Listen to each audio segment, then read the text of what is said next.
بسم اللہ الرحمن الرحیم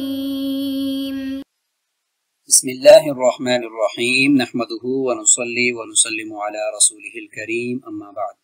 عزیز طلبہ کرام، جامع ترمذی کا سبق نمبر 14 ہے اور اس سبق میں ہم پڑھیں گے باب ما جاء فی النہی عن البول قائما، یعنی کھڑے ہو کر پیشاب کرنے سے منع کرنے کے بارے میں جو احادیث ہیں ان کے بارے میں، اور کھڑے ہو کر پیشاب کے بارے میں جو رخصت وارد ہوئی ہے اس کو بھی ہم دیکھیں گے۔ سب سے پہلے گزشتہ سبق کا خلاصہ بھی ملاحظہ فرمائیں اور اس سبق کا خلاصہ بھی یہاں پہ ملاحظہ فرمائیں۔ آگے بڑھنے سے پہلے احادیث باب کا ترجمہ اور تشریح، مختصر تشریح ہم یہاں پہ دیکھتے ہیں۔ باب ما جاء فی النہی عن البول قائما، سب سے پہلے ہم حدیث کی عبارت پڑھیں گے، اس کے بعد اس کا مختصر ترجمہ اور تشریح ہوگی۔ وبه قال حدثنا علي بن حجر قال أخبرنا شريك عن المدان شريح عن أبيه عن عائشة قالت: من حدثكم أن النبي صلى الله عليه وسلم كان يبول قائما فلا تصدقوه، ما كان يبول إلا قاعدا. قال: وفي الباب عن عمر وبريدة وعبد الرحمن بن حسنة. قال أبو عيسى رحمه الله: حديث عائشة أحسن شيء في الباب وأصحه، وحديث عمر إنما روي من حديث عبد الكريم بن أبي المخارق عن نافع عن ابن عمر عن عمر قال: رآني النبي صلى الله عليه وسلم وأنا أبول قائما فقال: يا عمر لا تبل قائما، فما بلت قائما بعد. قال أبو عيسى: وإنما رفع هذا الحديث عبد الكريم بن أبي المخارق وهو ضعيف عند أهل الحديث، ضعفه أيوب السختياني وتكلم فيه. وروى عبيد الله عن نافع عن ابن عمر قال: قال عمر رضي الله عنه: ما بلت قائما منذ أسلمت. وهذا أصح من حديث عبد الكريم، وحديث بريدة في هذا غير محفوظ. ومعنى النهي عن البول قائما على التأديب لا على التحريم، وقد روي عن عبد الله بن مسعود قال: إن من الجفاء أن تبول وأنت قائم. امام ترمذی رحمہ اللہ نے باب ما جاء فی النہی عن البول قائما، یعنی باب کھڑے ہو کر پیشاب کرنے کی ممانعت کے بیان میں جو آیا ہے، اس کے تحت چند احادیث یہاں ذکر کی ہیں۔ پہلی حدیث حضرت عائشہ رضی اللہ تعالی عنہا سے مروی ہے، وہ فرماتی ہیں کہ من حدثکم ان النبی صلی اللہ علیہ وسلم کان یبول قائما فلا تصدقوه، یعنی جس نے تم سے یہ کہا کہ نبی کریم صلی اللہ علیہ وسلم کھڑے ہو کر پیشاب کرتے تھے، اس کی تصدیق نہ کرو، آپ صلی اللہ علیہ وسلم تو ہمیشہ بیٹھ کر پیشاب کرتے تھے۔ اس حدیث کو ابن عمر، بریدہ اور عبد الرحمن ابن حسنہ نے بھی روایت کیا ہے۔ امام ترمذی رحمہ اللہ وضاحت فرماتے ہوئے کہتے ہیں کہ حضرت عائشہ رضی اللہ عنہ کی حدیث اس باب میں سب سے بہتر اور واضح ہے۔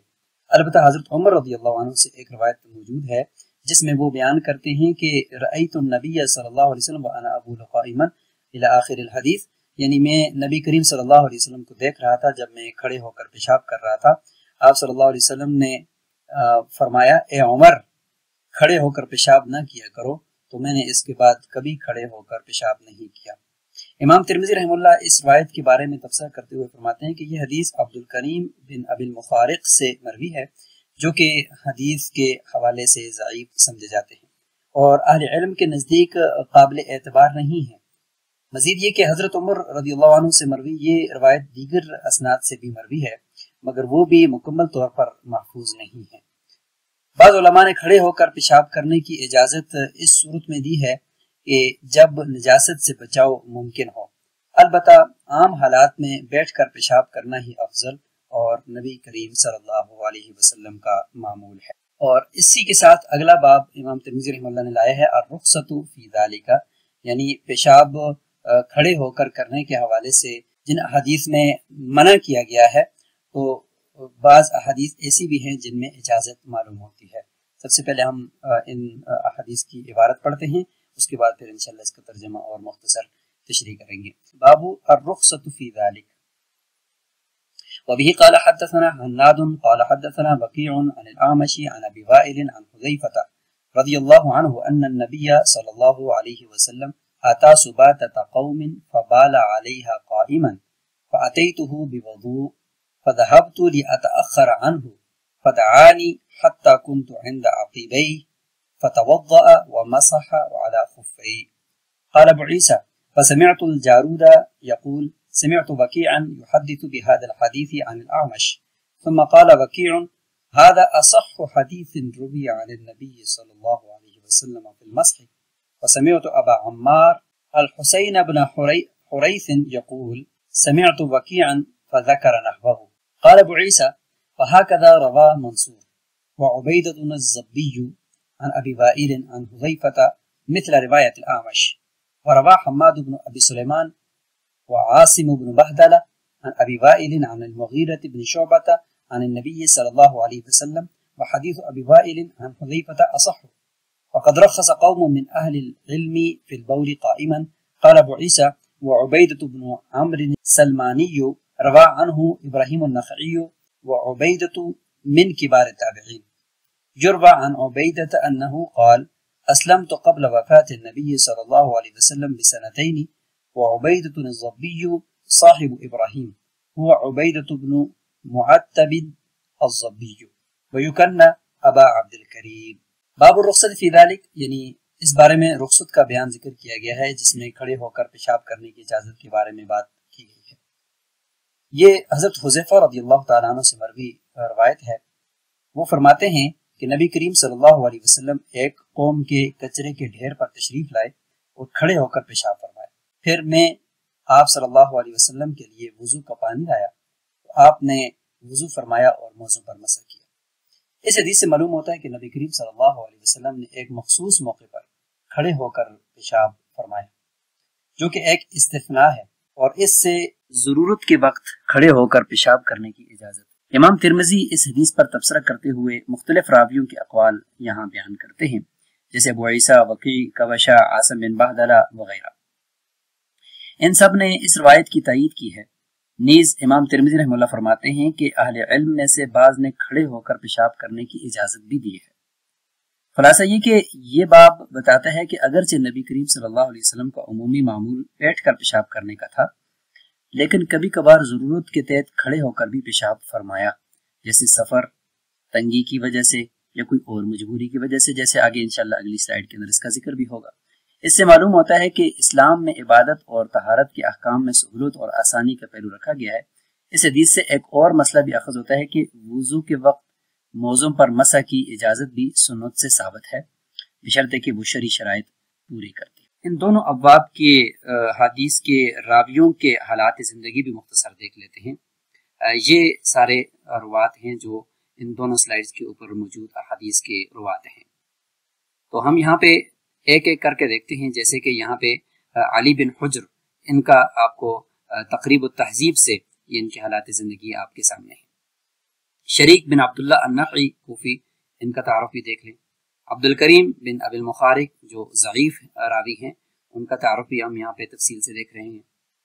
اس طریقے سے نافع ابو عبداللہ المدنی، عبد الرحمن بن حسنہ، سلیمان بن مہران الاسدی الکاہلی ابو محمد ان کی کنیت ہے، حذیفہ بن یمان صحابی رسول، اور شقیق بن سلمہ الاسدی ابو وائل الکوفی، بریدہ بن حصیب مصغر بالمحملۃ حصیب کہ ان کے والد کا نام ہے، المقدام بن شریح بن ہانی بن یزید الحارثی۔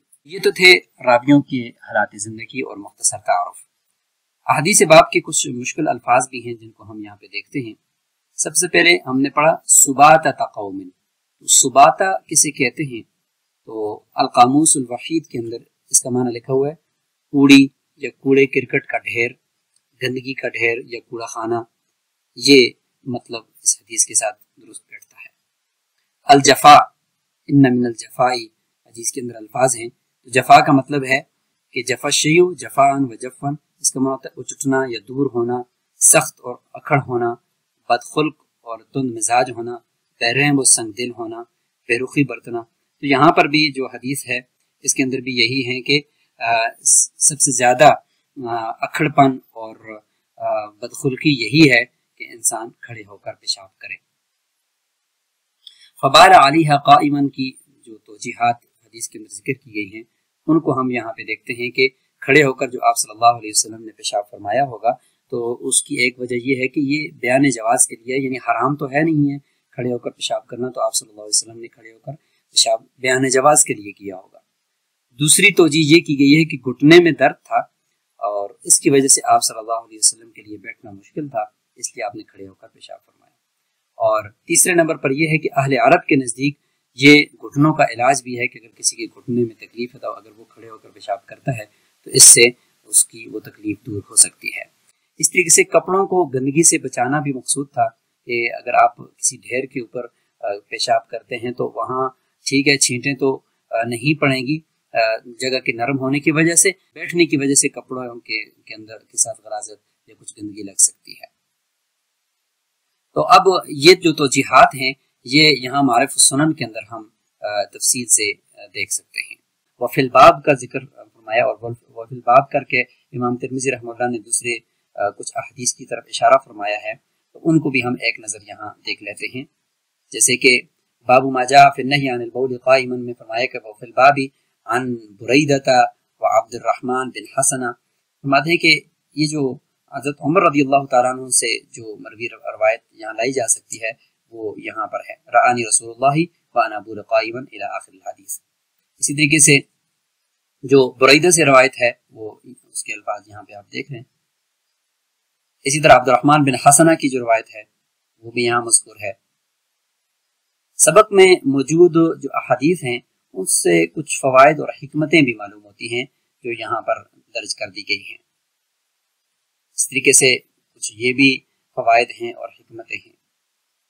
اسی کے ساتھ ہمارا یہ سبق مکمل ہوتا ہے۔ اس سبق کا خلاصہ آخر میں آپ ملاحظہ فرمائیں، اور آخر میں آپ کو اس سبق سے متعلق 5 سوالات دیے جاتے ہیں جو آپ نے کمنٹ باکس کے اندر لکھنے ہیں۔ جیسے کہ سب سے پہلا سوال حضرت عائشہ رضی اللہ عنہا کی روایت کے مطابق نبی کریم صلی اللہ علیہ وسلم کا پیشاب کرنے کا معمول کیا تھا؟ اس طریقے سے حضرت عمر رضی اللہ عنہ کی روایت میں نبی کریم صلی اللہ علیہ وسلم نے کھڑے ہو کر پیشاب کرنے پر کیا ارشاد فرمایا؟ اس طریقے سے نمبر 3 ہے کہ حدیث میں عبد الکریم بن ابی المخارق کے بارے میں محدثین کی رائے کیا ہے؟ اس سے حدیث کی صحت پر کیا اثر پڑتا ہے؟ اگلے بھی 2 سوالات یہاں پہ آپ ملاحظہ فرمائیں۔